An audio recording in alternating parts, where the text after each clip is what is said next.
Alhamdulillah. Alhamdulillahilladzi anzala sakinata fi qulubil mu'minin liyazdadu imanan ma'a imanihim. Asyhadu an la ilaha illallah wahdahu la syarika lah wa asyhadu anna Muhammadan 'abduhu wa rasuluh. Allahumma shalli wa sallim wa barik ala sayyidina wa habibina wa syafi'ina wa maulana Muhammadin sallallahu alaihi wasallam wa ala alihi wa sahabatihi wa man tabi'ahum bi ihsanin ila yaumiddin. Amma ba'du. Fa ya ibadallah, usikum wa nafsi bi taqwallah faqad faza al-muttaqun. Qala Allah subhanahu wa ta'ala fi kitabihil karim wa huwa asdaqul qailin. A'udzu billahi minasy syaithanir rajim. Bismillahirrahmanirrahim. Ya ayyuhalladzina amanu taqullaha haqqa tuqatih wa la tamutunna illa wa antum muslimun. Shadaqallahul azim wa ballaga rasulihil karim. Wa nahnu ala dzalika minasy syahidin wa syakirin. Walhamdulillahi rabbil alamin. Hadirin kaum muslimin sidang jamaah Jumat yang dimuliakan, dicintai dan dirahmati Allah Subhanahu wa taala. Kita senantiasa bersyukur kepada Allah Subhanahu wa taala atas hadiah hidup dan hidayah yang Allah limpahkan kepada kita semua, sehingga hati kita masih dilembutkan, langkah-langkah kaki kita masih diringankan menuju ke tempat yang suci ini. Tentu ingin senantiasa merasa dekat dengan Allah Subhanahu wa taala melalui pelaksanaan ibadah Jumat yang insyaallah kita laksanakan secara berjamaah. Sebagai umat yang cinta kepada nabinya, pada rasulnya, yang pandai berterima kasih kepada orang yang menyebabkan sampainya cahaya Allah pada kita semua, tentu kita dianjurkan untuk senantiasa memperbanyak mengirimkan selawat serta salam kepada beliau. Semoga dengan selawat dan salam yang senantiasa kita limpahkan kepada Rasulullah menjadi jalan untuk kita dapatkan syafaatnya nanti di hari kemudian insyaallah. Hadirin kaum muslimin sidang jemaah Jumat yang dimuliakan Allah, kalau saya tidak salah hari ini tepatnya adalah tanggal 14 bulan Syawal. Kita masih berada pada suasana Ramadan. Bahkan kita dianjurkan untuk senantiasa merawat serta memelihara suasana Ramadan itu sepanjang tahun. Kenapa? Ada hadis Rasulullah Sallallahu Alaihi Wasallam mengatakan bahwa apabila Ramadan telah masuk, maka terbukalah pintu surga dan ditutuplah pintu-pintu neraka, kemudian setan-setan dibelenggu. Pertanyaannya sekarang, apakah pintu surga itu kita hanya mau buka hanya sebulan saja, dan pintu neraka ya kita tutup hanya 1 bulan saja, lalu setan-setannya terbelenggu hanya 1 bulan saja?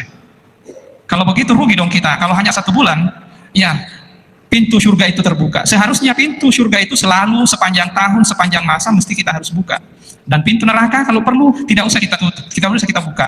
Hadirin yang dimuliakan Allah Subhanahu wa taala. Olehnya itu penting kita menjaga suasana Ramadan itu. Nama bulan boleh berganti, tapi suasana jangan sampai berubah. Makanya itu bulan Syawal dimaknai dengan peningkatan. Apa artinya? Peningkatan ibadah, peningkatan kebaikan. Iya.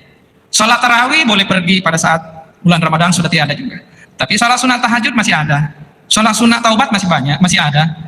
Salat sunat duha masih ada. Salat sunat witir masih ada. Zakat fitrah boleh pergi setelah bulan Ramadan pergi, tapi masih ada kan sedekah, masih ada infak, masih ada ya pundi-pundi amal yang lain. Pada masa Rasulullah ada sekitar 27 pundi-pundi amal. Dan ini yang akan menyebabkan nantinya ya umat Islam bahkan orang Indonesia bisa sejahtera. Ya. Ini hadirin yang dimuliakan Allah Subhanahu wa taala. Oleh sebab itu ya kami ya menganjurkan agar Ramadan ini senantiasa kita rawat.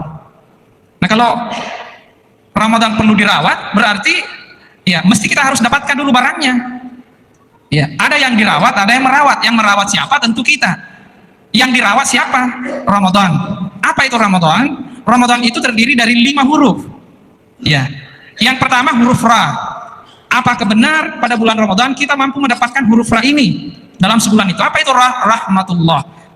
Rahmatullah itu artinya senantiasa merasa kehadiran Allah dalam diri kita. Saya teringat ada salah satu buku yang ditulis oleh Andre Gruta Al-Alam, Allahu Yarham, Andre Gruta Kiai Haji Abdurrahman Ambodale. Itu judulnya Al-Qaulus Shadiq fi Ma'rifatil Khaliq. Apa je berekada atau ngeri tuduna apa je pun lorifung Allah Ta'ala. Di situ beliau menulis faringarana atau lori fuangir ya sengi pas sumpah. Tapi faringarana fuangir lori atana ria sengi pamasi. Berarti saat Allah melimpahkan ya karunia rahmat kepada seorang hamba, maka itulah yang dijadikan sebagai dasar untuk menyembah. Oleh sebab itu hadirin yang dimuliakan Allah, penyembahan kepada Allah sebetulnya tidak hanya sekedar pada saat kita sholat, tapi manakala kita mampu merasakan kehadirat Allah dalam setiap saat dan setiap waktu dan dimanapun kita berada. Karena inti daripada ibadah sesungguhnya adalah bagaimana mengingat Allah Subhanahu wa Ta'ala. Hadirin yang dimuliakan Allah Subhanahu wa Ta'ala, apakah itu kita dapatkan di bulan Ramadan? Kalau iya, maka perlu dirawat. Yang kedua, ma'rifatullah. Iya, mengenal Allah. Allah tidak akan mungkin kita kenal secara langsung. Ya, mesti harus ada rahmat dari Dia. Makanya rahmat inilah yang akan jadi dasar hadirin yang dimuliakan Allah. Bagaimana mengenal Allah? Kenal dulu diri kita. Makanya itu kan ada ungkapan man arafa nafsahu faqad arafa rabbahu. Siapa yang mengenal dirinya, maka dia akan kenal Tuhannya. Jadi ketika seorang hamba mampu mengenal sejati dirinya, siapa sejati diri kita itu? Sejati diri kita bukanlah tubuh ini. Tubuh ini hanyalah diri-diri palsu kita. Sejati diri kita itu yang bersumber dari Allah, yaitu ruhku, yang menyebabkan kita bisa melihat, mendengar, bergerak, dan bahkan sampai beribadah hadirin yang dimuliakan Allah Subhanahu wa Ta'ala. Itulah ruhku yang Allah titipkan masuk ke dalam diri kita. Saat seorang hamba mengenal diri sejatinya, ruhku, maka secara otomatis dia pasti kenal akan Tuhannya. Walaupun dia hanya sekedar menyebut Allah, pasti dia kenal, oh ini yang dimaksud Allah. Hadirin yang dimuliakan Allah Subhanahu wa Ta'ala. Iya. Makanya itu Allah bermanifestasi pada diri seorang hamba manusia itu melalui 4. Yang pertama perbuatannya, af'alullah. Yang kedua sifat-sifatnya Allah. Yang ketiga nama-namanya Allah. Dan yang keempat adalah zatnya Allah. Keempat ini itulah disebut dengan wujudullah. Saat orang mampu mengenal keempat ini, maka sesungguhnya yang bertajalli pada dirinya itulah sebetulnya hamba sejati. Kemudian yang ketiga, apa itu dhaifullah, duyufullah, tamunya Allah. Kapan kita bertamu menjadi tamunya Allah? Saat kita memasuki rumah Allah. Iya. Pernahkah kita memasuki rumah Allah? Di mana rumah Allah? Apakah rumah Allah yang kita maksud selama ini yang jauh di sana di Mekah, Ka'bah? Terlalu jauh hadirin yang dimuliakan Allah. Rumah Allah secara syariat memang oke di sana, di Mekah, Ka'bah. Tapi rumah Allah secara hakikat baitul mu'mini, qalbul mu'mini, baitullah. Rumah hatinya orang-orang yang beriman adalah rumahku kata Allah. Langit dan bumi tidak mampu menampung zatku, tapi hatinya orang-orang yang beriman adalah rumahku. Kalau menjadi tamunya Allah, kita saja manusia yang serba terbatas, serba hitung-hitungan. Ketika kita didatangi tamu, tentu kita ingin sekali menjamu mereka. Apalagi kita menjadi tamu Allah yang maha segala-galanya, maha luas, maha penyayang, maha kaya, dan lain-lain sebagainya. Tentu Allah akan memberikan hidangan kepada kita. Apa hidangan dari Allah? Itulah yang disebut di dalam Al-Quran surah Al-Ma'idah. Yang diminta oleh Nabi Isa pada saat beliau meminta kepada Allah, Rabbana Allahumma Rabbana anzil alaina minas sama'i ma'idatan takunu lana idan. Satu-satunya kata id dalam Al-Quran hanya di dalam surah Al-Ma'idah ayat 114. Ya Allah, turunkanlah bagi kami, ya, dari langitmu minas sama'i ma'idatan, hidangan dari langit. Apa itu hidangan dari langit hadirin yang dimuliakan Allah? Hidangan dari langit itu adalah alifnya Ramadan, yaitu Allah itu sendiri. Ya, makanya saat seseorang sudah mampu mendapatkan Allah, yang terakhir dari huruf Ramadan itu adalah nur, yaitu nurullah. Apa itu nurullah? Siapa yang mendapatkan nurullah, maka akan mendapatkan cahaya yang bersinar melebihi dari 1000 bulan. Hadirin yang dimuliakan Allah. Jadi Lailatul Qadar secara secara syariat yang diterjemahkan di dalam hadis itu, ya mungkin tanda-tandanya, ya salah satunya angin berhenti berhembus. Kalau secara rumus fisika hadirin yang dimuliakan Allah, selama bumi ini masih hidup, angin tidak akan pernah berhenti bertiup. Tapi mari kita mencoba melihat makna hakikat daripada angin berhenti bertiup. Yang mendapatkan Lailatul Qadar itu anginnya sudah berhenti bertiup. Apa artinya? Mendapatkan angin kritikan, dia tetap tenang saja. Mendapatkan angin kemarahan, dia tetap tenang saja. Mendapatkan angin fitnah, dia tetap tenang saja. Mendapatkan angin cerita jelek bagi dirinya, dia tetap tenang saja. Sehingga apa yang terjadi? Pada akhirnya gelombang berhenti. Ya, gelombangnya sudah berhenti. Artinya mendapatkan yang baik, tetap dia bersyukur. Mendapatkan yang jelek, yang tetap juga dia bersyukur. Dapat penyakit, tetap dia bersyukur. Dapat kekecewaan, dia bersyukur. Dapat kebaikan juga dia bersyukur. Itulah tanda orang yang mendapatkan Lailatul Qadar. Hadirin yang dimuliakan Allah. Jadi Lailatul Qadar itu bukan pada saat kita, ya mungkin memang, ya dalam hadis kan disebutkan dapat pahala lebih dari 1000 bulan. Tapi hakikatnya bagaimana hadirin yang dimuliakan Allah?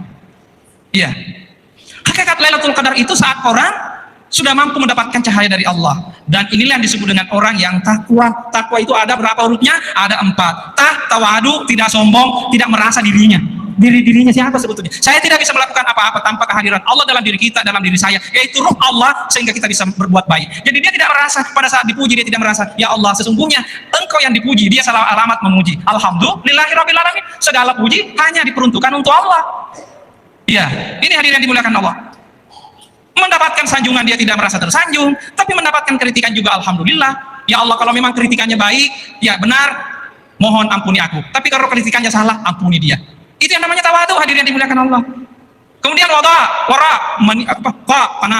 selalu merasa cukup. Apa yang didapatkan selalu merasa cukup. Ya. Kemudian manini. Orang Bugis mengatakan manini. Kemudian alif itu adalah ikhlas. Ikhlas segala-galanya. Ikhlas itu melepaskan, bukan melekat pada diri kita. Karena dengan merasa melekat pada diri kita, itulah disebut dengan ego. Ego inilah yang senantiasa menerakakan kita. Mari kita lepaskan ego kita agar pintu surga akan selalu terbuka sepanjang tahun, bukan hanya 1 bulan. Hadirin yang dimuliakan Allah. Sehingga pada saat kita melepaskan, pintu neraka tertutup sepanjang tahun pula. Semoga bermanfaat. Barakallahu li wa lakum fil Qur'anil azim wa nafa'ani wa iyyakum bima fihi minal ayati wa dzikril hakim. Wa taqabbal minni wa minkum tilawatahu innahu huwal ghafurur rahim.